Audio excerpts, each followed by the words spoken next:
Hello, everyone. Welcome back to Play, Pause, Rewind. Episode 4, we're talking full season of WandaVision, both non-spoilers and spoilers.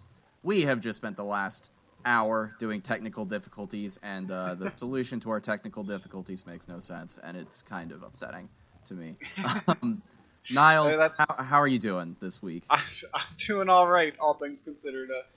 I'm excited to talk about our main story today. How are you doing, Dylan? Oh, doing great. It's been it was a long week. Didn't sleep enough, but that was my fault. Also, just as with last episode, we were going to forego the news again, and we're just going to jump right into the main story. We'll start with non-spoilers. So, Niles, non-spoiler thoughts on WandaVision, the full season. What did you think? Oh, I loved it. This was, such a bold and, different choice for Marvel to take instead of, they've been putting out all these movies over the years.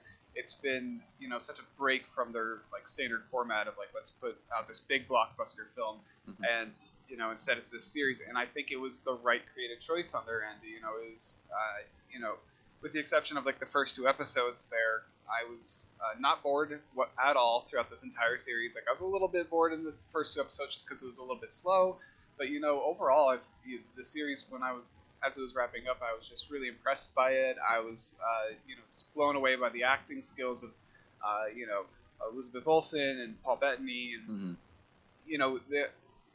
I think it was just such an amazing way to start off Phase 4 and kick into something a little bit different. What about you, Dylan? What are your initial thoughts? I agree. I really liked it. I actually wasn't bored in the first 2 episodes, though. I really loved what they were going for, and I understand that's not for everybody, and that's fine. But I think they did a really good job at introducing us to what Marvel TV can be, and I understand Agents of S.H.I.E.L.D.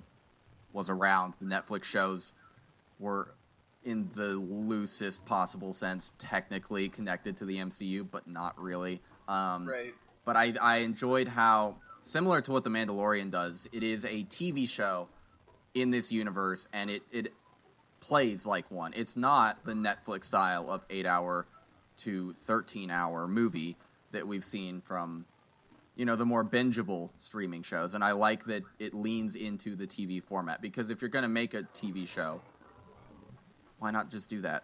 Unless you're like a Game of Thrones or something. Not everything has to be that. But I agree that performances were just crushed across the board. I enjoyed the sitcom framing device very much, and it was just a really promising return to Marvel for me. Absolutely. And what I really enjoyed about this series is that we got to explore these 2 characters that have always kind of felt like B characters to me, in Age of Ultron, Civil War, Infinity War. It always kind of felt like Wanda and Vision were the backstory characters. They were the B plot. We weren't really going to focus on them. They were just going to be kind of there to just cause some chaos, do some kind of damage, be those extra players on the board. But I don't think that we ever really got to explore them too heavily in those other films. So I was really happy that they decided to make this creative choice and focus more on WandaVision, and bring those characters to the forefront, give them some more backstory, give them some more things to actually do besides just be badass superheroes. Right, so. I agree, and I enjoyed. I think this is a side effect of the TV format too, but I enjoyed that there was so much time to just spend with the characters. They didn't have to be fighting everything or saving the world, and of course there is that in here. It allowed them to breathe a little bit more, and it was a very small scale story, which is nice to see, because in the movies, just a byproduct of what they are, they're blockbuster movies, so I think audiences do expect a big bombastic ending with really high stakes. And now that Marvel is stretching out their storytelling a little bit in the TV, maybe we can see more and more stories that aren't necessarily that, like more slice of life stuff. And I don't know, I like these movies because I like the characters, and it's to be able to see more of the character side of the character in addition to the action superhero side. Absolutely. Yeah, and I mean, kind of going off of that point, I would say, the superhero genre is kind of, you know, it's very formulaic, Hmm. or at least the origin stories are, like you're Or gonna have like, they're very played out.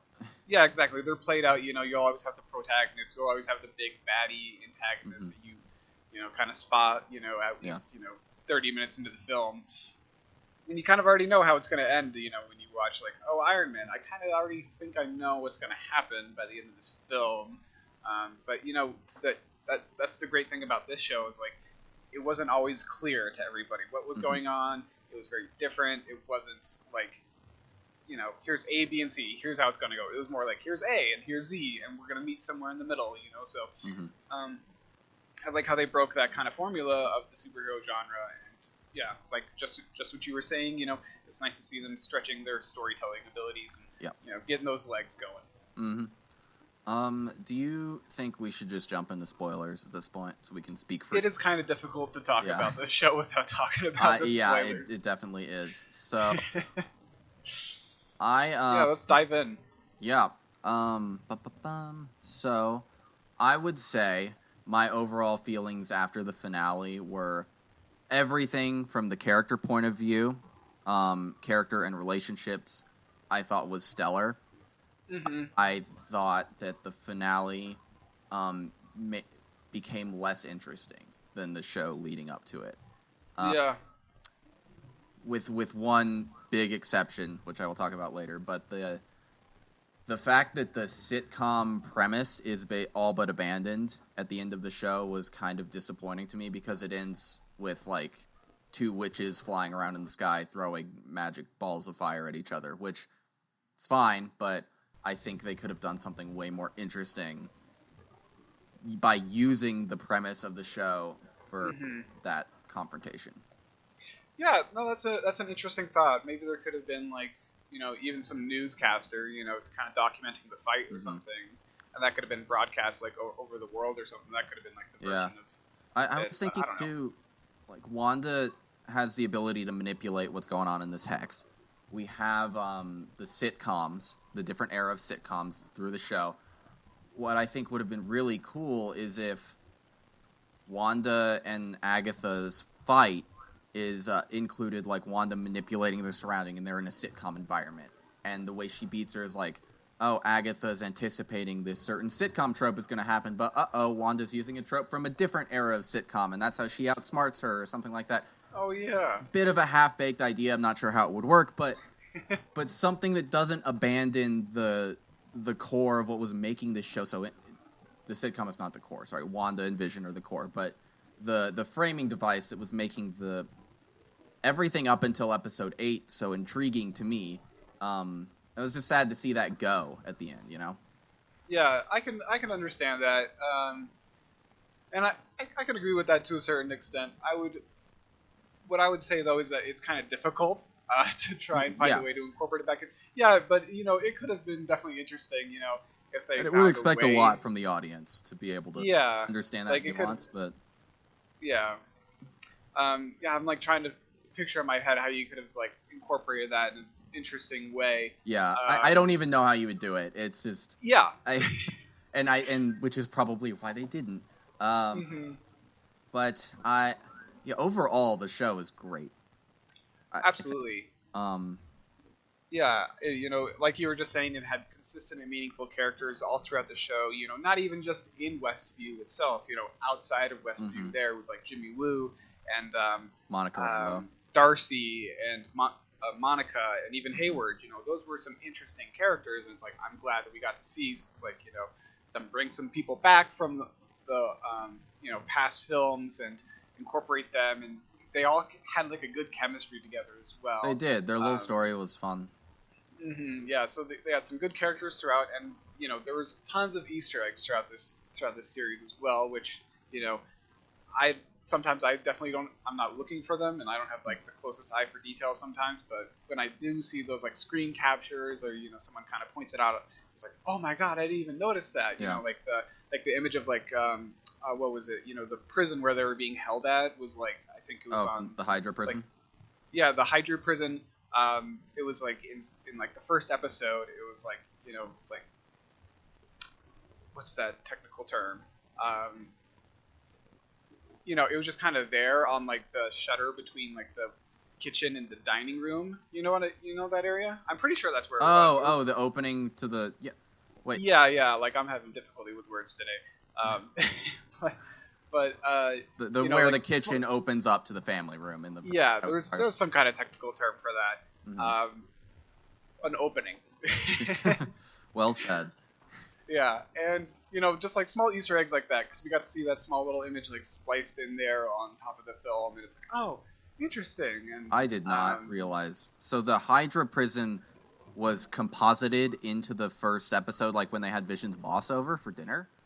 Yeah, like I could probably like Google the photo and send it to you. Okay. And maybe I'll look it up after. Well. That's really interesting. But was it like the viewing window from the Hydra facility that's superimposed or something? No, it was just like the actual, like it was just like a photo of like the building, basically. Oh. Yeah. Okay. So kind of like it was like, oh, that's where we were being held prisoner, and like. Oh, okay, and because it was her subconscious populating this. Yeah. That makes sense. Just kind of populating that stuff, but small little like things like that, like even like when Wanda was like, my husband and his indestructible head, and it's like, oh boy, it's not as indestructible as you think it is. That's true. His brain was ripped out. Yeah. Yeah, and speaking of just Easter eggs and the little commercial bits, I love those peppered throughout. Oh yes. The Von Strucker watch after Baron Von Strucker from Hydra. We had the Stark toaster was one, and then the one for there was like the 2000s era or 90s era commercial where it's the Steal Your Magic, the little kid on the island who can't open up the... Yeah, that was a weird one. Makes way more sense when the Agnes is Agatha reveal happens, because she is a character who steals magic from other witches. Mm-hmm. What did you think of that reveal, by the way? The Agatha,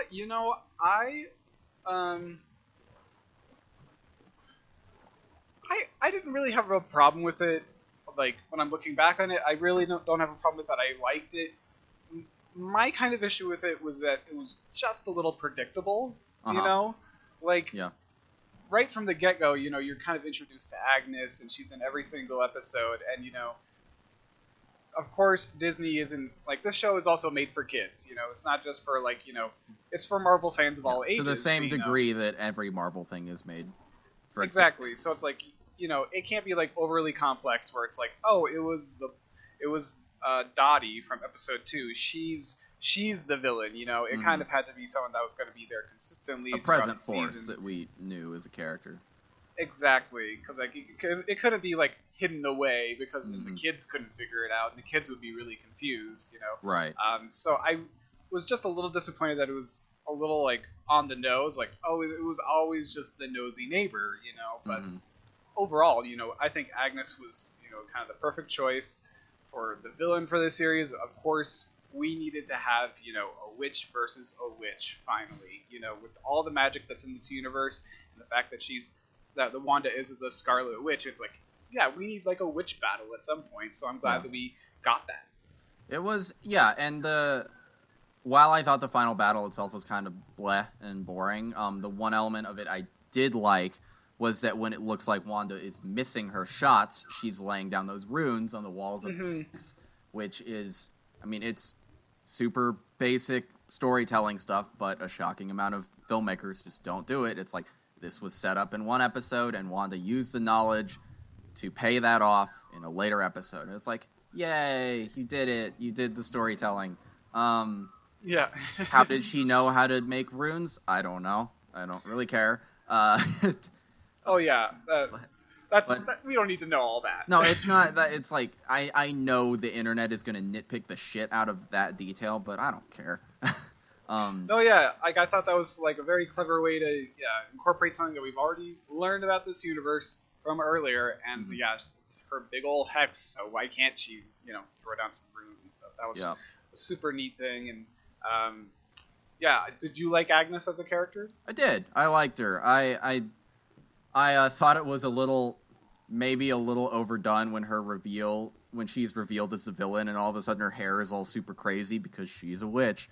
But other than that, It was great, and I enjoyed the penultimate episode, which was basically Exposition City with Wanda and Agatha going through all these memories, and I don't think it needed to be quite as overt as it was, but I enjoyed seeing all of these moments from her past, and we get more clarity into this character. And I really liked the flashback when they're kids and the Stark bomb goes to our apartment.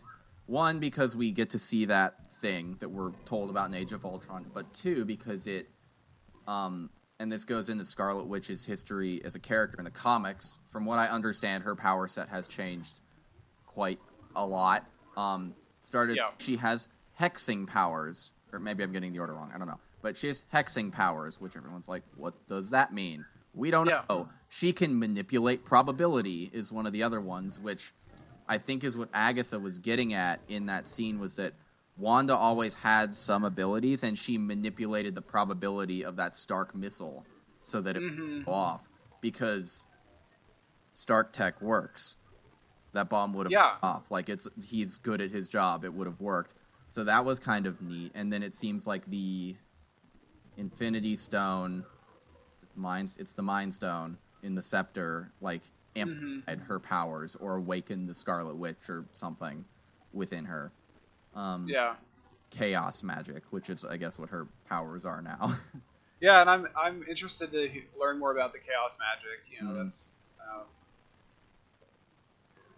you know, I didn't even know that she was more powerful than the Sorcerer Supreme. Like, that was an interesting throwaway line to be like, oh, wow, everyone knows about the Sorcerer Supreme. Of course they do. Yeah. In terms of fan service and Easter eggs, by the way, that's the kind that I like. It's like, it's a line, it's there, and you, as someone who knows who Doctor Strange is and knows he's the Sorcerer Supreme, it's like, oh, it registers, but it doesn't, like... And I don't want to... I like seeing Luke in The Mandalorian. That was cool. But it's like... The Mandalorian is happening, and then here's Luke. You know Luke. Luke's here. This was more clever in that regard, I think, because it's an Easter egg, but it expects you to have knowledge of the universe in order to understand it.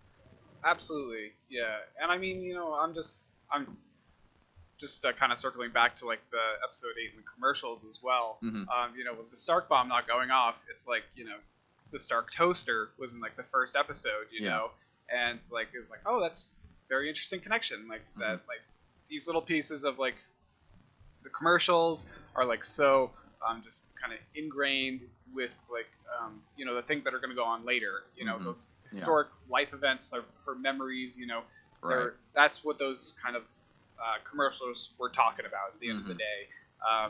At least that's kind of what I was thinking, you know.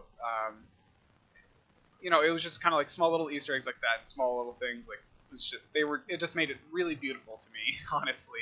Yeah, it's, and I was reading I think it was a Twitter thread after last week's episode, because that conversation in the flashback between her and Vision after Pietro died, and Vision has and it's like, what is grief if not love persevering? And a bunch of people started dunking on that line, but I'm like, shut up, it's a good line. And also, I saw a thread from a grief counselor who was like, y'all, this is really well done. Like, this show is a very careful and honest examination of a character coping with really serious loss and grief. And it is powerful in that way. It's done well. It's not irresponsible with its storytelling, I don't think. Oh, absolutely. And Vision's a very insightful character, which I love that the android character who is not human has, throughout every appearance of his, really, he always has these very insightful things to say about humanity. The species is among, but not a part of. Yeah, absolutely. He's always been very poignant, and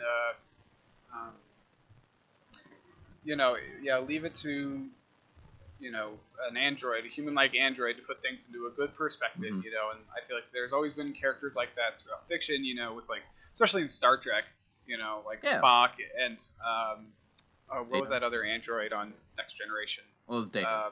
Data, thank you. Spock isn't an android, we know, internet. But. Yeah, of course.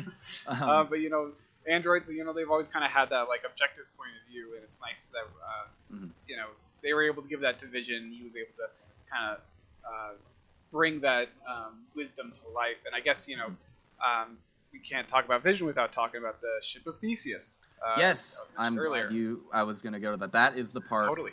That was the best part of the finale for me. That Vision's in the library competition, where one, I just loved it how it starts too, because White Vision is like, my mandate or whatever is to destroy the Vision, and Vision's response is like, well, I'm not the true Vision. It's like, elaborate. Mm-hmm. I love that he just steps back. He's like, ooh, explain. Elaborate. I request elaboration. But had you heard of this Ship of Theseus thought experiment before? Because I had not. No, I haven't. This morning. I'll talk about it probably later as well. But we actually have Ship of Theseus on like our bookshelf, and like after watching the episode yesterday, I was like, I'm gonna start reading that book right now. Oh man, that's crazy. Yeah, and I'll talk about that later. But I hadn't really heard of this thing before, and I don't think a lot of people have either. Like I remember like seeing like one BuzzFeed article where it was like all these people are just scrambling to like Google it. Like they're like, what is this? So I hadn't heard of it before. Have you? No, I had not. But what apparently, so I looked into it though because I thought it was interesting. And the thought experiment basically comes from ancient Greece from the philosophers Heraclitus. Heracles, yeah. Oh, thank you. And Plato discussed it, and the original concept was if the ship of Theseus is being preserved in Athens, and the people preserving it are doing so by taking off the wood as it rots and decays and replacing it with new boards, is it still the ship of Theseus, or has it become something else? And this theory apparently was built upon through the centuries. There was a historian named Plutarch who documented it. There's a variant called the Grandfather's Axe, but it was, let's see, I think it was... Plutarch was the one who added on to it the second level of if you were to... Oh, wait, no, sorry. It was Hobbes. Thomas Hobbes added on centuries later, like, if you were to find all of the original pieces that were, like, the original rotten pieces that were taken away and reassemble them, is that the ship of Theseus, or is the preserved one the ship of Theseus? And it's just a thought experiment about identity over time and with change and stuff like that. And the answers people have proposed are too above my head, but... well, you know what? It really just kind of like, yeah, you were just saying, it speaks to the idea of identity and what it is to have an identity, and what is originality and what is just what is originality. I was trying to be a little bit more poetic, but identity is always so complex because we have these even separate levels of we have like internal identity, like how you identify your own self, like on the inside you say, this is who I am, this is me, but then other people are going to perceive you in a different way, so that's a different identity, to a certain degree, even though it's still you. That's just your perceived identity. And I feel like there's so many just like complex layers once you like start talking about identity, and it was nice. It was very poetic for this conversation to take place in a library, of course. And good point. It reminded me a little bit of in Alien Covenant, the scene where Michael Fassbender is talking to himself. It's David, the android from Prometheus, and what is the new android's name? Walter or something? I don't remember. It doesn't matter. I can't remember. It's two Michael Fassbenders talking back and forth about philosophy to each other. This kind of reminded me a little bit of that. So now we have White Vision after this. He has the data of the memories of Vision Prime, I suppose. So do you think... I think there's still something missing for him to be Vision again. But this is their avenue for bringing that character back, it would seem. Which... Yeah. Does it cheapen Vision's death at the end of this to you at all, or not really? No, because I don't think that this Vision is going to come back as Vision Prime.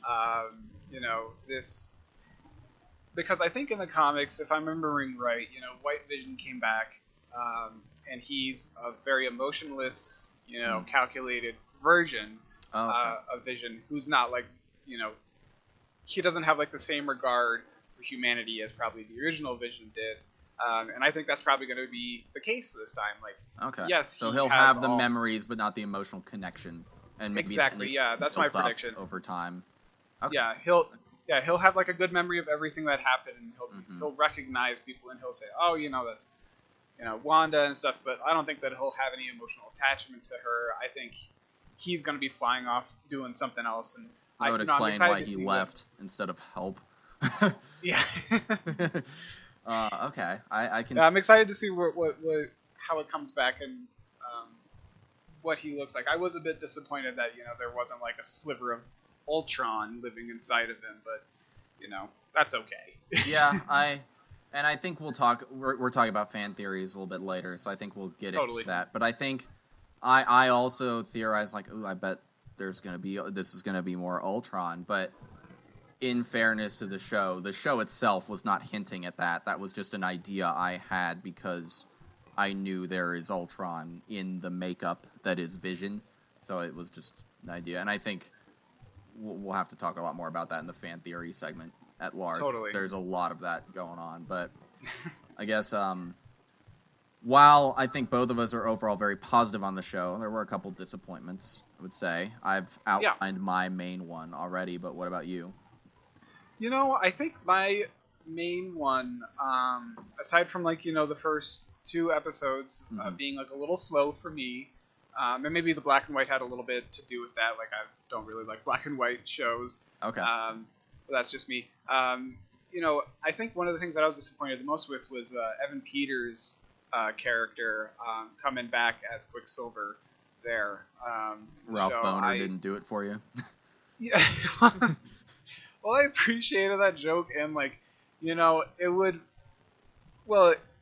it's just you know, the nerd inside of me, and the fact that, you know, Disney now basically owns all of X-Men, so it's like, you know, it just makes sense for them to start integrating X-Men into the Marvel universe. You know, if they want to like milk this cash cow that is Marvel for all she's worth, you better start integrating the X-Men and like find a way to bring them in. And you know, when he showed up on screen in that episode, my jaw dropped because in my head I was thinking, you know, this marks a change. This marks a stark change in the history of the MCU, where it's like now we're gonna like start introducing these characters from, you know, that are mutants into the universe, and I'm like, oh my gosh, this is gonna be so interesting. And you know, with Doctor Strange 2 coming out, you know, into the multiverse, you know, that whole idea of like the multiverse is like, oh, maybe that's how they'll bring it in, and maybe Wanda had something to do with that and all that stuff. And so, you know, I was hoping that he was going to be the new Quicksilver.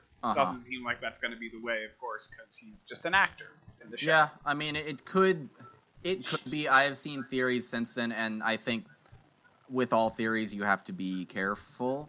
But Ralph Boner is a fake ass name.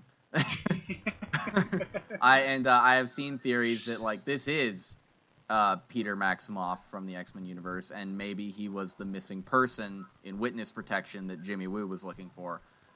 Seems like stretch, but and I can understand the disappointment for Evan Peters not being Quicksilver as well, but also, and they could have just brought back Aaron Taylor Johnson and maybe accomplished this similarly, but I think having the audience react that like, oh, this is Pietro, but it is a different version. So it's like, I think Evan Peters' casting was essential to have that emotional reaction for the audience, because it got us thinking like, maybe this is her brother, but it's not her actual brother. Something's up, which is, I think, where Wanda was meant to be in her head. So I think it was effective at getting us on the same page as the character, but I don't know. I understand why people are upset about this, about this one thing. But I'm not upset by it. I thought it was fun, and I like him as Quicksilver, so I would like to see him continue be in this character, to be that character. But absolutely. Well, you know, it was also just kind of, you know, carrying on your point there.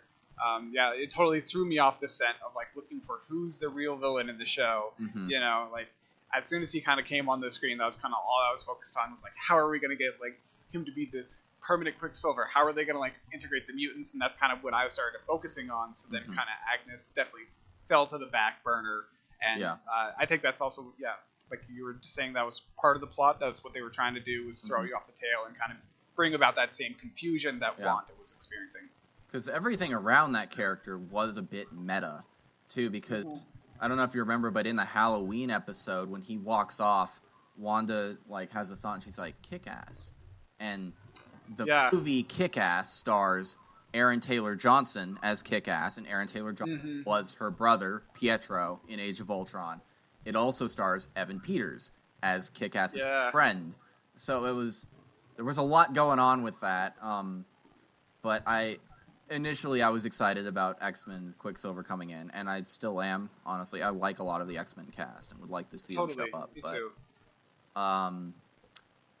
And I think the X-Men are still a ways off, at least as their own property, just because they haven't announced a project yet, and they have their projects announced for the next 4 years, I think, almost. Yeah. So, we'll get there. Well, you know, they got to give us some time to forget about Dark Phoenix and, you know, all those other X-Men films that recently came out that weren't as amazing as you were hoping they would be.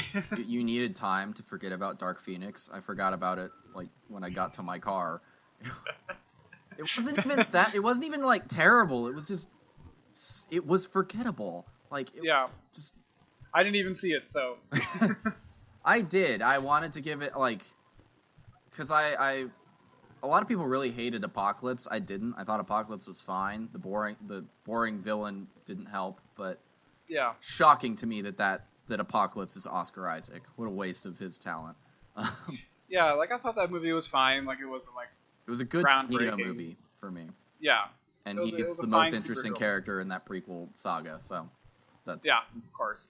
Okay, well, I mean, another disappointment maybe that we got just written down here in our show notes was Paul Bettany's major surprise cameo. Like, you might be able to speak to this a little bit better than me, but, you know, like, for some time there, while the series was being hyped up and hyped, you know, Paul was, like, talking about, there's going to be, like, this crazy, you know, big cameo by the end of the series, and it's, like, someone I've always really wanted to work with. You know, I'm really excited for people to see this.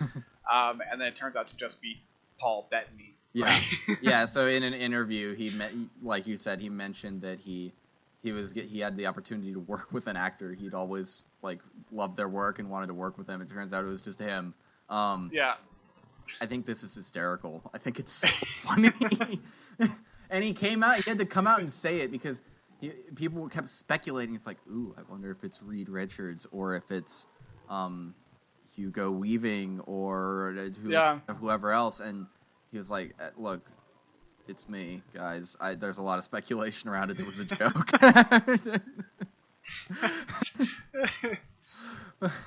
It's so bold to just, like, it is hype it up and be like, there's going to be this big kind of Luke Skywalker cameo by the end of the series. Apparently, Elizabeth Olsen never actually said that specifically. Oh, okay. She was hyping up a big cameo, and then the publication, from what I understand, inserted I think they asked her, like, is it like a Luke Skywalker size thing? And she was like, yeah, sure. Which... I understand the need to drive clicks, but that's the type of stuff that causes this to be a disappointment. It's like, why would you ask that question? That's too thing to ask. It's like, it's like a trap. It's a leading question to get a headline answer. Puts them in bad positions because they don't want to. Because if everyone's riding the high of that Luke Skywalker cameo, and then you ask the star of Disney's next Disney Plus show, do you have a Luke Skywalker-sized cameo in your show? They don't want to say no because it might dampen excitement for the thing they're working on and promoting. They're promoting it. It's just... I don't know. But it's... I guess, for me, Evan Peters qualified as that. Because in the moment, I thought, shit, they're bringing in the X-Men through this show. I was wowed for a month about it. Me too. Being that way, but it's okay. So cameos and like fan service stuff. A lot of people were disappointed that the engineer character wasn't Reed Richards. Monica mentioned she had an aerospace engineering friend at one point. Oh, yeah. And Okay. To me, if I was offline and wasn't paying attention, that's just a line that Yeah. the character said. I think, I guess we can start transitioning into fan theories because this is what we're talking Yeah, about. I didn't have too many disappointments with this series, like, except for those three little things, and even, they weren't even big disappointments. They were just kind of like, oh, shoot, wasn't what I was expecting. Right. But yeah, like, let's move into some of these crazy fan theories, because there were so many weird and bonkers ideas, because this show was just a hodgepodge of, craziness. I think an important thing for me with fan theories is theorizing is super fun, and I like doing it. And having a show that releases week to week encourages that, because it like builds the water cooler atmosphere around the show. And like theorizing with your friends can be a ton of fun, but I think it becomes dangerous when you get so invested in your theories that they start becoming your expectations for the show. Like, Yeah. when Monica Rambeau just told other characters that she knew an aerospace engineer, the internet went wild and was John Krasinski is going to be Reed Richards. He's going to show up. It's going to happen. And it didn't, and they got mad. Like, the show was not telling you Reed Richards was coming. Reed Richards is not a part of this story. This is a WandaVision story. It's in the title. Yeah. And so many of these disappointments surrounding fan theories were about theories that had nothing to do with Wanda or Vision. It's like, why didn't Doctor Strange show up at the end? Because why would he? He wasn't part of the story. I did kind of expect to see him in a post-credit scene. I thought where Wanda was going to go, but she didn't, and that's okay. Oh, totally. Interact with him in the next movie. Oh yeah, he's got his own thing. Like, we're going to see him later. But she's the female lead of Doctor Strange too. Like, that is where her story is going, and and that's why I expected to see that be a post-credit scene, just because I knew that's where her character. Where her character was headed. But yeah, I mean, some of these theories were just kind of, I mean, at least a lot of the ones that I was seeing were like people trying to like connect like specific characters and saying like, oh, like Hayward's like Mephisto or whatever, like they're trying to like, oh, and that person's like Nightmare, or like they're trying to like find these storylines from the comics and be like, they're trying to predict how the MCU is going to integrate those storylines, like Wanda's. I think there's like one big storyline like where it's called like the House of M. Oh yeah, or no something more like mutants. that. That's that famous panel. Yeah, where she's like, no more mutants and all mutants die or something like that, and it's people. I think they lose their powers, not die, but I could be wrong. Oh, okay. I've read the book. Yeah, clearly we haven't read it, but maybe it could have been something like that where she was gonna bring mutants into the world, and it's like like I totally agree that it's sometimes it's just people that just want their wildest fantasies or just like their theories to come true, and they're just pushing and pushing this narrative and trying to find the little pieces of information through the show and like point to like one single piece of evidence, like, oh, look at this fly on the wall, that's a Mephisto fly, like right. No, it's not. I mean, and we've been seeing it in loads of stuff over the years. Like, we saw it in the Star Wars sequel trilogy, too.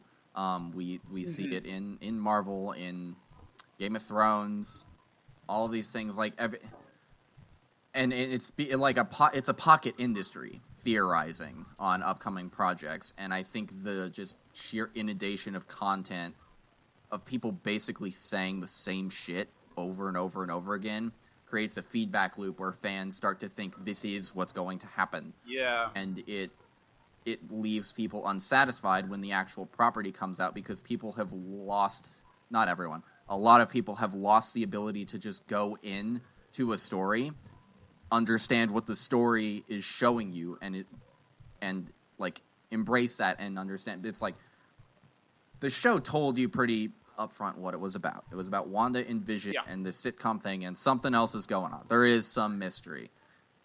it never promised you Reed Richards, man. Yeah.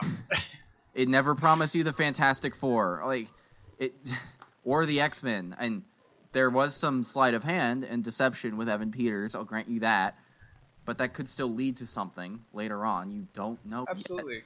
And it's not like, I mean, this show ends without Wanda really suffering consequences for her actions.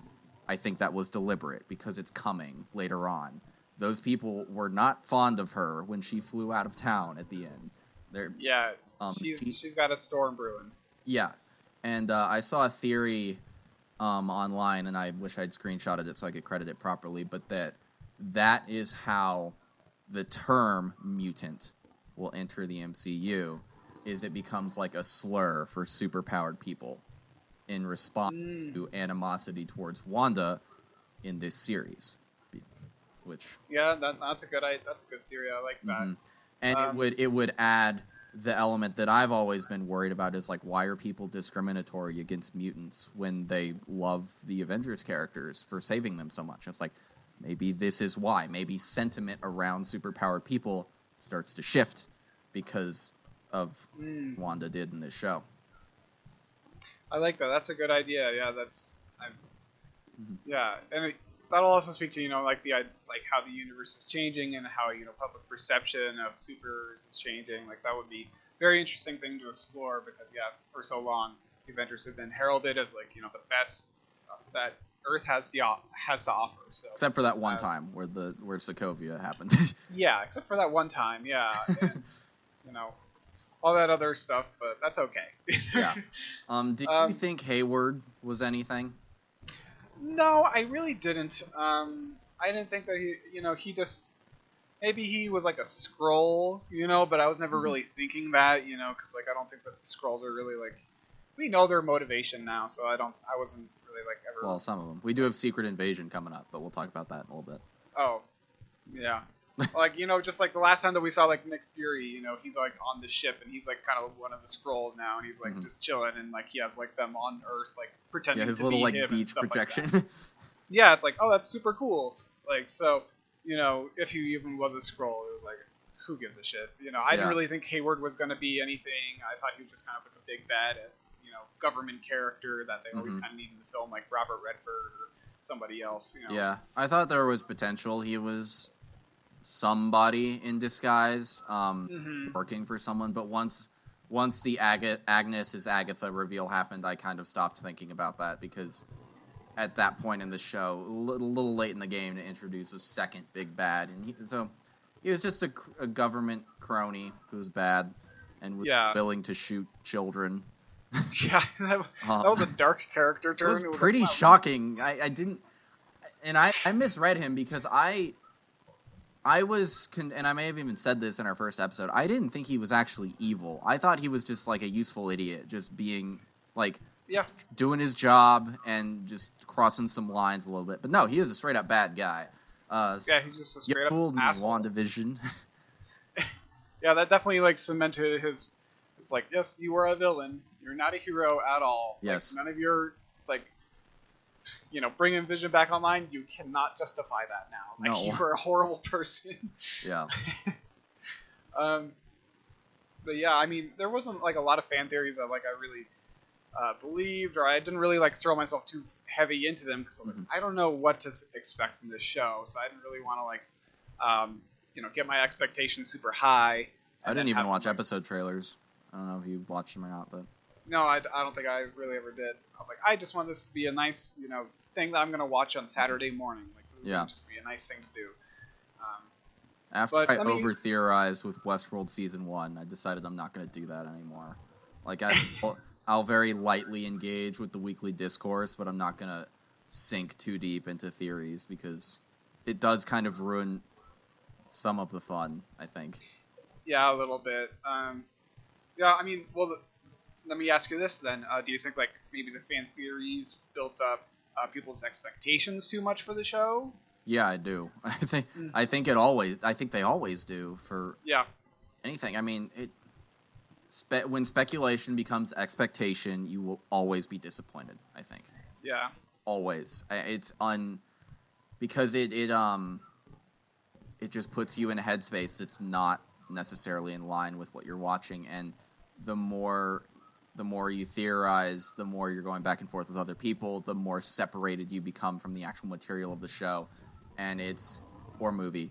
And I think maybe it's a skill, maybe it isn't, but like being able to sit down and just understand what the movie or show is trying to actually tell you, divorced from your theories and everything. Like, and I had to do this with Star Wars Episode 9.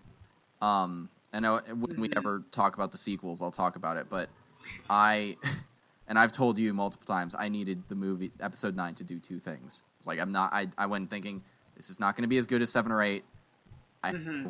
Probably, and I accept that. I just need two things from this movie: don't change Rey's parents, and don't resurrect Palpatine. Within the first 4 minutes of the movie, I knew they were doing both, and I thought was okay, shit. But let's see what they do. Let's see if this is still good. And I adjusted my expectations, knowing that they were doing the things I wanted most for them not to do, and I tried to have a good time with the movie. I didn't, ultimately. I think bad. That's what you have to do. You have to divorce yourself from your speculation and what you think, and you have to meet the media on its own terms. Absolutely, and analyze whether or not it does what it was trying to do well. And then beyond that, whether or not you enjoy what it's trying to do is a separate thing, distinct from its quality. That's your own taste, and that's fine. If you don't like what it was trying to do, that's totally chill, but that doesn't mean it's bad, you know. Oh, totally. Yeah, and like like an allegory just kind of popped into my head when we were talking about this just now, because I feel like when you go into something with a theory of what's going to happen, like you go into a show like a finale and you're like, this is how I think it's going to happen, and it's not going to play out that way, and you're going to be disappointed, but you're also going to be like distracted from the entire story because you're just focusing in on the one thing. And the allegory that I thought of was just like, it just feels kind of like sports betting, or like fantasy football, where you're just like, I'm going to throw all my weight behind this one thing that's going to happen, and there's no guarantee that's going to happen that way. And then when it doesn't play out the way that you think it is, you're just going to be left with this bad taste in your mouth, right? Just because you're not watching the game for the game. Exactly. You're just watching your phone. You have a motive. You're just watching your phone. You're watching like your fantasy scores, being like, I just want to see my fantasy score go up, but you're not watching the game anymore. You're not having like a fun time. You're just prioritizing your own the things that you want to happen, and that doesn't, just because you want something to happen doesn't mean it's going to happen. Right. That's a good point. Yeah. Yeah. You want to talk? There's this other point here. I'll just mention it because I wrote this one down. That I heard a rumor. Like, I just think it was like a headline or something like that. I didn't really look very far into it, but actually no, it was a tweet. That's what it was. It was a tweet, and I can't attribute it again. But that the reason why nothing like super crazy was revealed at the end, like Doctor Strange wasn't there or anything like that, was maybe because of the medium that they were using as a streaming service. That maybe the creators didn't want to like reveal anything too big, because they didn't want people to be too lost after the series ended. So for not people everyone's going to who skipped it, you mean? Exactly. Not everyone's going to subscribe to Disney Plus. But if they go back out to the movie theater to go see Doctor Strange 2, are they going to be totally out of the loop if they didn't watch WandaVision? Well, I see where this person would be coming from, but I think Disney is more interested in making their fans sign up for Disney Plus than they are making sure their fans are caught up for Doctor Strange 2. Vision's alive again in a way. If you skipped WandaVision, you're going to be like, what? Yeah. And I think I understand the theory, but I think Disney Plus is such a priority for the company that they would put essential MCU plot points into their streaming shows to make you sign up if you want to stay up to date. I also think, like we talked about earlier, Wanda's actions are going to ripple and maybe be a defining force in the series going forward. So, we'll see. Yeah. Well, maybe that's a good segue into our next segment here, moving The away from the future. fan theories and looking towards the future of the MCU. Dylan, what do you think's gonna happen next? Oh my god, we can stop critiquing other fan theories and make our own. Why not? Let's join in the chaos. So yeah, okay, so this is meant to, we were told, meant to lead directly into Doctor Strange 2 at the end of that second post-credit. Well, we had two post-credit scenes. One, Monica Rambeau is called in to the theater area by an agent who ends up being a Skrull, who is like, boss man wants to see you, points up. So Nick Fury wants to see her, which is most likely leading into Captain Marvel 2 and Secret Invasion. And Secret Invasion is a comic book arc where a bunch of major players in the Marvel Universe are revealed to be Skrulls. The Skrulls are more, I think, holistically antagonistic in the comics than they are in the movies. Okay. And Secret Invasion stars Nick Fury and Talos, Ben Mendelsohn's Skrull character, as they are looking into this, I guess, a different sect of Skrulls who have infiltrated somewhere. All we really know about that is that it's happening, I think. But also Captain Marvel 2, because I would imagine Nick Fury is going to be in that. Monica Rambeau is going to be in that. But the second one is Wanda in that little cabin in the mountains. Right. One version of her is drinking tea, and the other one in the Scarlet Witch costume is reading the Darkhold. Is that what it's called? Yeah, it was the Darkhold. Yeah. Yeah. So one of them is a projection, one is real. Doctor Strange did a similar thing in his movie. He was sleeping and he was astral projecting and reading and learning. Which is a little tie-in there. And I would imagine Doctor Strange 2 starts with either Stephen Strange seeking out Wanda or vice versa. And this is probably nothing. Almost 100% nothing. It's just the environment where Wanda looked a little bit like Alkali Lake from the X-Men movies to me. Oh, that's a good eye. I do not think I'm correct. The environment was just vaguely similar looking. And Alkali Lake, for those who do not remember, that is where Wolverine becomes Weapon X. He gets the claws and the metal bone coating at Alkali Lake at Stryker's facility. Right. Do not quote me on that. I am 100% sure I'm wrong. It just looked vaguely similar and mountainous. Right. What do you think is coming up next for these characters? Yeah, on the horizon here, we do have Doctor Strange 2 into the multiverse. We have Falcon and the Winter Soldier, which I don't think has anything to do with WandaVision, from what I have heard. That Doesn't it was actually supposed to. Wasn't it supposed to release before WandaVision? I think so. And then there were production Black delays. Widow, at least, was supposed to. Yeah. But so we kind of got a backlog. Of, I Black think Widow. WandaVision was just easier for them to continue production. Right. So that's what happened. But yeah, it was supposed to come out beforehand. Yeah, and then we also got, far off in the distant future, we got Spider-Man No Way Home, Thor and Love and Thunder, and whatever, and the Eternals, Marvel Eternals as well. You got a whole bunch of more content coming this way after WandaVision. And, I think Wanda's events, like what she did in WandaVision, and became the Scarlet Witch, I think that's going to have ripple effects for the rest of these series, excluding Falcon and Winter Soldier. I think this is going to influence Doctor Strange 2, of course. I think it's going to influence, Spider-Man No Way Home. I don't know about Thor Love and Thunder. I think that's going to be kind of its own separate story. I think so, too. Guardians of the Galaxy and, Natalie Portman. And, it's their story, not necessarily, Right.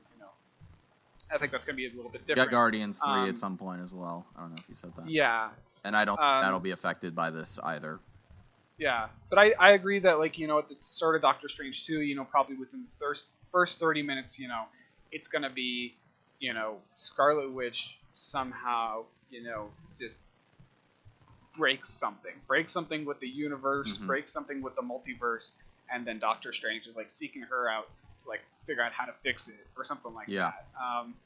And I'm not caught up on my Marvel villains either, so I don't know who will be the antagonist for that story. Maybe they'll bring Dormammu back. I don't know. It could Yeah, be, the antagonist could even be Wanda, honestly. yeah, that's true. Because she was talking about how maybe she's already the villain in Yeah. this series. You know, so maybe she's because you know in the post credits scene there, you know, I don't know how well or maybe I'm just speculating here, but I could have sworn that you heard the little kids like her Yes. children screaming, you know, Mhm. like calling up for mom. So you know maybe she was looking through the book trying to find a way to bring her kids back to life, you know, bring Yeah. them into reality, and maybe that's what opens up the multiverse for Doctor The Strange scene 2. felt sinister to me. Did you get Yes. that? Okay. And I don't think Wanda's ever going to be a villain per se, but I could see her being an antagonist. But that could also seem a little played out after she was accidentally almost antagonistic in this. Yeah. What did you think of Agatha's punishment? Because that seems really cruel. What happened to her? Well, you know, considering the fact that Agatha's a witch from, you know, the 1600s, and she's been doing this for centuries, Yeah. like stealing people's life forces and stuff, I think the punishment is kind of apropos. You know, I think it's fitting, considering, you know, that she's this horrible witch who's been draining people of their life for so many years. But yeah, it is kind of demented to be like, okay, you have no idea. I'm stealing your personality from you, and it's like it's like in Watchmen, you know, with Dr. Manhattan, the show coming back to Earth. You know, they put the ring in his head, and all that stuff, and he totally forgets who he is, but he still has all those powers underneath. That was his choice, though. Also, exactly, yeah. So this is definitely a punishment. I hope that they bring her back in the future, like. Yeah. Maybe not in a villain role, hopefully, but I don't know how else they would bring her back. Yeah, maybe she could be brought back, kind of like a Loki character, or even to help Loki, or maybe, you know, whenever the next big Avengers level threat comes in, they'll be like, we need Agatha. We're just gonna go get her or something. Right. What do you think's up with White Vision? What's his what's happening with him? That's a tough one. Yeah, because I don't know where I would go, honestly. Like, because, you know, if he doesn't have any emotional attachment right now to Wanda, which we are assuming that it's not. Yes, we are assuming he has no emotional attachment to her right now. But, you know, he's got all of his memories back and he's flying around. You know, honestly, I could see him like returning to Stark Industries or something like that. Maybe like trying to find some connection to Ultron or something. I honestly have no idea what's going on with White Vision. I don't know where he flew off to. Do you have any idea? No, I don't. I have no clue. I'm okay with it. Yeah. I could see him popping up in like Loki somewhere, you know. That would be an interesting place for him. Well, like, you know, I'm just trying to think like where else could Vision pop up like in the next few movies and stuff. You know, he could maybe show up in Doctor Strange 2, but I don't really see a reason for him to do that. Yeah. I wonder. Yeah. So I don't know. A while before we see him again. What if he's just not around for the next few years? Like, he's just flying around doing Vision stuff. Yeah. Whatever that is. Yeah, so consequences for the Westview incident. I laid out that theory about the animosity towards superpowered people kind of forming as a result of that. Do you think anything else may come of that? Yeah, that's a good question. I could see maybe something like the Sokovia Accords, where they try to implement some kind of legislation across the world to have some better control over, you know, superheroes and stuff like that. But yeah, other than like, you know, the public perception of Scarlet Witch turning against her, you know, it's difficult to predict the future. But you know, this was clearly, you know, like a human rights violation. You know, she turned these people into slaves, basically. Like, So that's like something that just can't stand in the world. No. So, do you have any other like ideas for what the consequences could be there? No, I think this is just a random side note too. Costume was cool. I liked it. Yeah, the costume's awesome. Looked really awesome. I think the prophesized like you'll bring an end to the world thing is going to be Doctor Strange 2. I think that's what will I think that will come to fruition in some way or another, and she and Strange will have to ultimately probably team up to avert it in some sort of way. I got very serious Dark Phoenix vibes from Wanda towards the end of this show. Yeah, a little bit. I hope it doesn't go that route for her. I'd like to, because she's such a great character now. Don't kill her off, please. Keep developing. Yeah, seriously. One major prediction I have, and I'm just getting the vibe from where this show leaves off, is that we are now in a post-Avengers MCU. I don't think the organization that was the Avengers exists anymore, and I don't think it's going to. Because Wanda could have just gone back there, potentially, if it existed, but Tony's dead, Steve is basically dead, Natasha's dead, Clint is doing his own Hawkeye stuff with Haley Steinfeld, and it seems like they're going to be doing more street-level crime. Spider-Man is in high school. Yeah, and everyone knows he's Spider-Man. Yeah, so he has his own shit that he's got to deal with, and like the other major superheroes, like Doctor Strange is not an Avenger, Black Panther is not an Avenger, Captain Marvel isn't really an Avenger. Yeah. I think we will have different teams forming. There's Young Avengers that may happen, and Fantastic Four coming in the future, and the X-Men. So it may end up resembling the wider comic book universe more. Yeah. Because there are different superhero outfits doing different things throughout the universe, and not everyone is centralized around the Avengers like they were in the Infinity Saga, which I'm cool with. It's good. Oh yeah, good fresh. Absolutely. Well, then that could even like open up the possibility, because I like the end of Guardians of the Galaxy 2. That there was that whole kind of group of like the Scavengers or whatever, the former the Scavengers. Ravagers, yeah.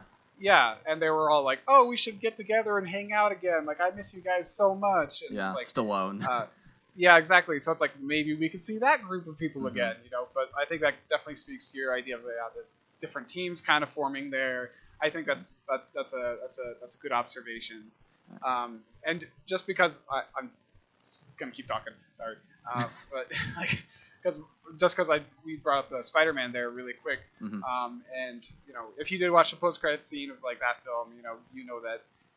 His identity was revealed to the world, so everyone knows that Peter Parker is now Spider-Man. I think that's like an interesting, like we kind of talked about this a little bit the last time we were talking about WandaVision as well. It's this idea of like what the phase is going to focus in on, and I think it's focusing in on like public perception and the consequences of your actions, because in this one, Wanda has there's clearly some consequences for her violating those people's civil liberties and turning them into puppets and stuff, so that's going to like negatively influence her public perception and maybe even public perception of superheroes as a whole. And Peter Parker's over there dealing with his own PR issue, which is a perfect time to introduce She-Hulk. The She-Hulk series are making, because She-Hulk is an attorney, as is still just, I mean, it's theory and wishes now, but as is Daredevil. Oh. So I didn't know that. Yeah, Matt Murdock is a defense attorney. I guess he's an attorney. He's a movie attorney, which means he does all kinds of law. Yeah. That could be, and I mean, I honestly think it would be a massive mistake not to bring the Netflix Marvel cast into the MCU proper at this point. They have the rights to all those characters now. They should. Totally. But yeah, I think you may be right, because She-Hulk is not a theory. That is a show that is cast and is happening, and that character's a lawyer. So there you go. This could be cool. Very cool. And X-Men are still not announced, but they are arriving at some point. Yeah.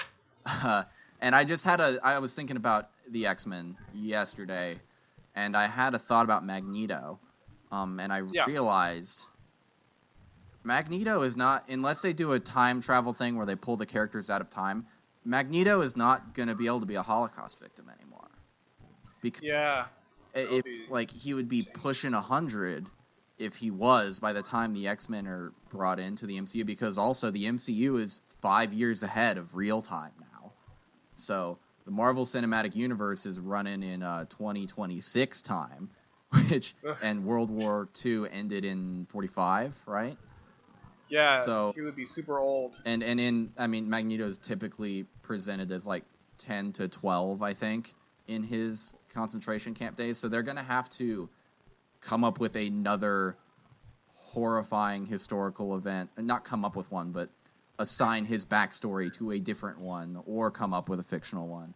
So I was just curious, do you think, and I mean, you may not have this answer offhand, but like, it's going to have to be a more contemporary crisis that Magneto comes from, which is intriguing. Well, it could be, it could be a younger Magneto. It doesn't have to be the old Sir Ian McKellen, of course. I really hope it's Michael Fassbender again, honestly. Totally, yeah. He's a fantastic Magneto. We're great, and we could watch them get old in those roles, which would be fun.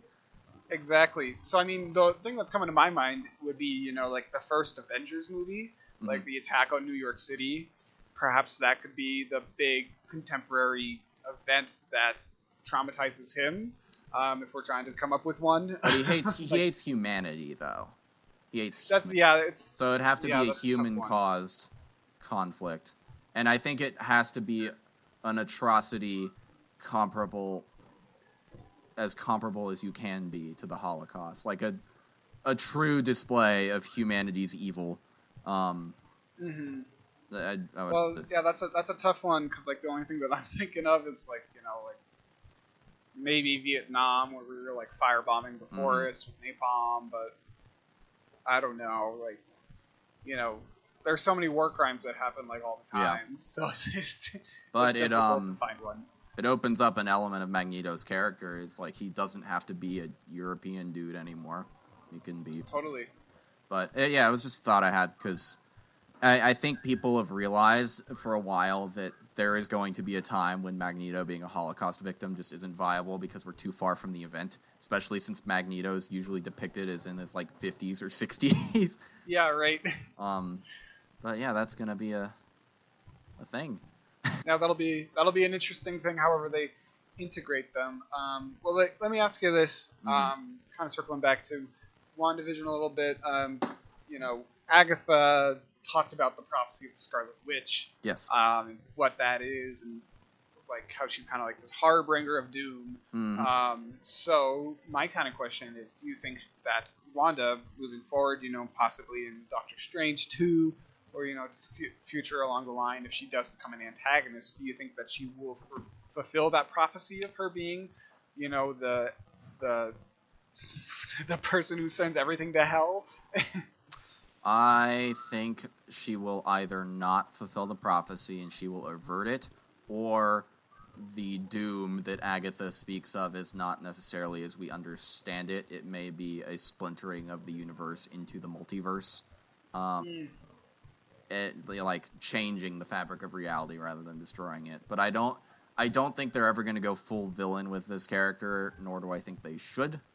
But I could see her being more of a neutral force, like in the universe going forward, especially with the seeming lack of Avengers as an organization. She's not an Avenger anymore. She's a superpowered being doing things.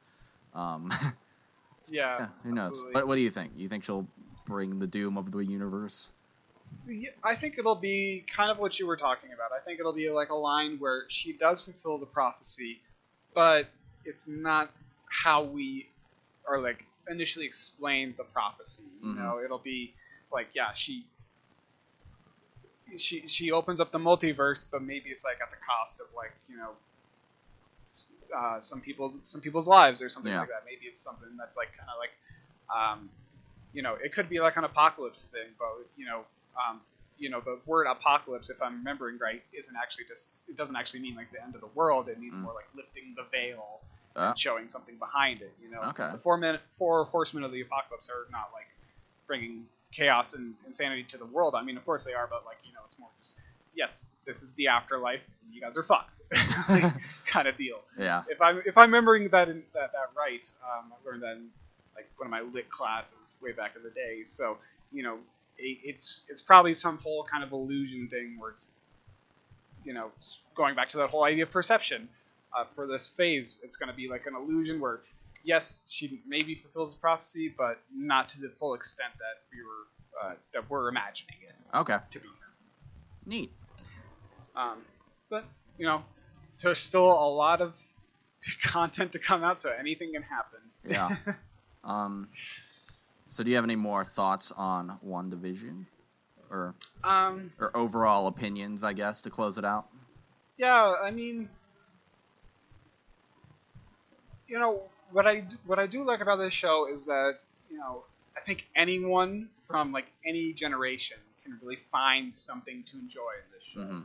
And, I feel like a lot of people say that about a lot of different shows, but, I was talking to my parents the other day about this show, and they're like, we love it. Like, it's so interesting because they grew up watching, like, some of those older black and white shows. They remember the Dick Van Dyke Show. They right. Same with my parents. They would watch it occasionally with their parents. So, and then there's also, the more contemporary side of it, the more modern side where it's like, oh yes, I love The Office, so I'm glad that they did like a show, like an episode of the show that was kind of framed like Modern Family of The Modern Office. Family, yeah. I loved Vision in that episode. Yeah. It was just like, I love when he's talking. He's like, why am I sitting here talking to you? This is ridiculous. He just takes off his mic, swats at the boom. I love that. His gym look too was great. Yes. Mm-hmm.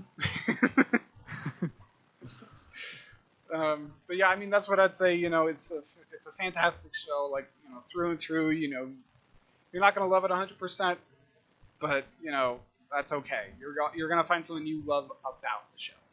Yeah, I agree. I think the show is great. I was a little disappointed in the ending, but overall, I mean, it was 9 weeks of great entertainment, and I'm excited for the future of Marvel in large part because of how creative the show was. So. Absolutely. And totally next up for the MCU, they have the making of for WandaVision coming out in this coming Friday, and then after that, Falcon and the Winter Soldier starts the following week. I think we all may be due for a rewatch of Captain America: Civil War, because Civil War's villain is the antagonist of Falcon and Winter Soldier. Oh, really? Yeah, Zemo is the antagonist. Excellent. Sharon Carter's back in the picture doing stuff. We got, obviously, the Falcon and the Winter Soldier, so maybe pop in Civil War. Check it out sometime in the next 2 weeks, and yeah, I'm sure we'll review Falcon and Winter Soldier when that concludes. That's a good idea.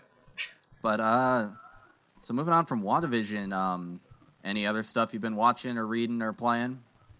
Like I said earlier, I started reading The Ship of Theseus just yesterday, so I'm not very far into it. So, I'm looking forward to finishing that book because it's an interesting one so far. So, like, because there's multiple levels of like narrative in it as well. Okay. Which is kind of something that we were talking about in last week's episode with The Devil All the Time. But like, so there's like the core book, which is like the story of the Ship of Theseus, like by this one author. But then there's also like this whole forward section where it's like another author who was like translating the text for the guy, and then there's these people that are like checking this book out from the library, and they're writing in the margins of the pages, and they're having a conversation back and forth about the book and about the authors and about all this other stuff. So it's like, I think I've heard about this. Yeah, and like as you're going through the book too, there's like little documents and stuff that are kind of like shoved into the pages. So you pull it out and it's like, oh, that's a confidential letter that's like been made unconfidential. Here's like a compass, and like it's like got all these interesting elements into it. So I'm really excited to get further along in that book. That sounds really neat. Yeah. And otherwise, like I just started this Netflix series.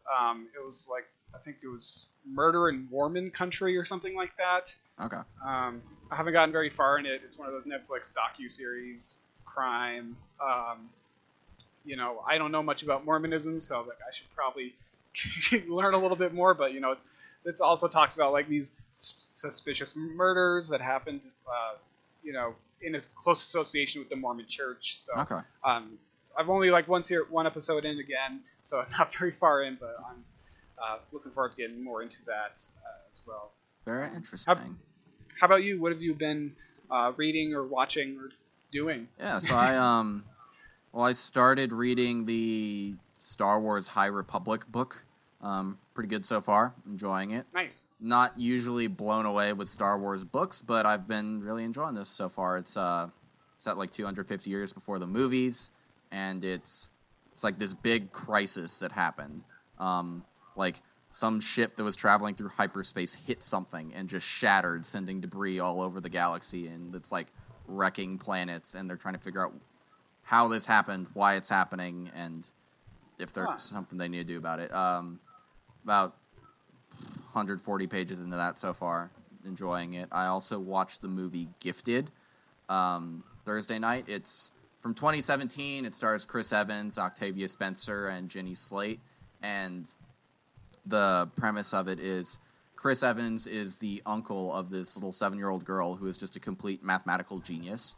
And he is doing his absolute best to just give her a normal childhood and life. And his mother, her grandmother, wants her to like be taken to universities and have all these tutors and spend her entire life like solving equations, doing all this crazy math stuff, and they end up like going to court over what to do with her. And it's just, I don't know, it was a great movie. I really liked it. And Neat. It's a drama, but it has funny elements of it and good chemistry with all the actors. And I also watched Raya and the Last Dragon, Disney's new animated movie. I paid $30 to get access to watch it. Wow. It was good. It was great. I liked it. Yeah. Kelly Marie Tran is the lead actress, and yeah, it was just a fun adventure Disney movie. Recommend it, I guess? Yeah, I'd recommend it. Maybe Nice. if you have someone to watch it with, then you can split the cost. It'd be Yeah. more advisable. I've also been playing Valheim with a couple friends, which is so fun. It's this early access survival game that's Viking themed, but it's like you basically are dropped in this world. It's like kill the bosses, craft and make yourself powerful enough to go kill the bosses, and beyond that you can pretty much do whatever you want. So That sounds like fun. yeah, it is. Nice. So that's been my week. Well, that's awesome, man. Well, I'll have to check out those films as well, because I mean, I'll probably wait until Raya and the Last Dragon is free. Free, But... yeah, fair. $30 is expensive. It's a little more than 2 tickets to the movies, so it's not that Totally. bad, but could be cheaper, you know.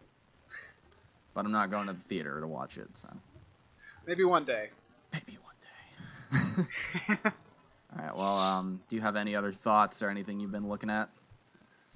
No, nothing's coming to mind right now, but, we'll take this time right now, I think, just to say thank you for listening. If you made it all the way to the end here, we really appreciate it, and we really hope, you enjoyed the conversation and that you found some interesting, or something interesting from our discussion as well. Yeah. Maybe spark some new ideas about WandaVision, and it's maybe making you say, oh, I should go rewatch that episode. Maybe I want to go look for that thing from the first episode or something. I don't know. But thank you anyways. We really appreciate anyone who listens all the way to the end. Yes, I agree. Thank you all so much. If you want to see more of this show, if you're watching on YouTube, like and subscribe. That's always helpful. Go give our past episodes a view if you feel like it. If you're on your various podcast platforms, you can also subscribe. Please leave a review if you feel so inclined. That helps us out a lot. And you can find me on Twitter at DDayMovies and on Instagram at DylanD1026. All that's linked in the description. Niles, where can people find you online? You can find me on Instagram at Niles Got No Styles. Yeah. I think I might have a Z. I can't remember. Yeah, it's linked in the description as well. But thank you all again. We really appreciate it. And we will see you in 2 weeks for the Snyder Cut. That 4-hour beast of a movie. So hopefully it's good. Because it's going to take a fourth of my weekend to watch it. Yeah, a whole chunk of the day. Yeah. All right. Well, have a good one, everybody. Stay safe. Yeah, good one.